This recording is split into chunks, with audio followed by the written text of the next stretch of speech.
તો નાણામંત્રી કનુભાઈ દેસાઈએ બજેટ રજૂ કર્યું. બજેટમાં લેબગ્રોન ડાયમંડના વિકાસ માટે ફાળવણી કરવામાં આવી છે. બજેટને લઈને સુરત ડાયમંડ ઉદ્યોગ દ્વારા પણ આવકાર મળ્યો છે.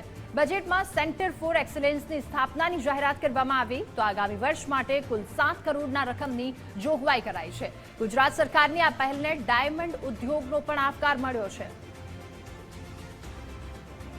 ગુજરાત સરકારનું 24-25નું આજે જે બજેટ રજૂ કર્યું તેને હું ડાયમંડ ઇન્ડસ્ટ્રી વતી આવકારું છું. જે પ્રમાણે ગુજરાતના ડેવલપમેન્ટ માટે, ઇન્ડસ્ટ્રી માટે, ઇન્ફ્રાસ્ટ્રક્ચર માટે, શૈક્ષણિક માટે, આરોગ્ય માટે જે જોગવાઈઓ કરી છે એ ગુજરાતની હિસ્ટ્રીની અંદર ફર્સ્ટ ટાઈમ છે. અને સાથે સાથે ભારતના યશસ્વી વડાપ્રધાન શ્રી નરેન્દ્રભાઈ મોદીના વિઝનને લેબ્રોન ડાયમંડને ડેવલપ કરવા માટે સુરતની અંદર 7 કરોડની એક્સેલન્ટ સેન્ટરની જે શરૂઆત કરવા માટેની જાહેરાત કરી છે તેને હું આવકારું છું.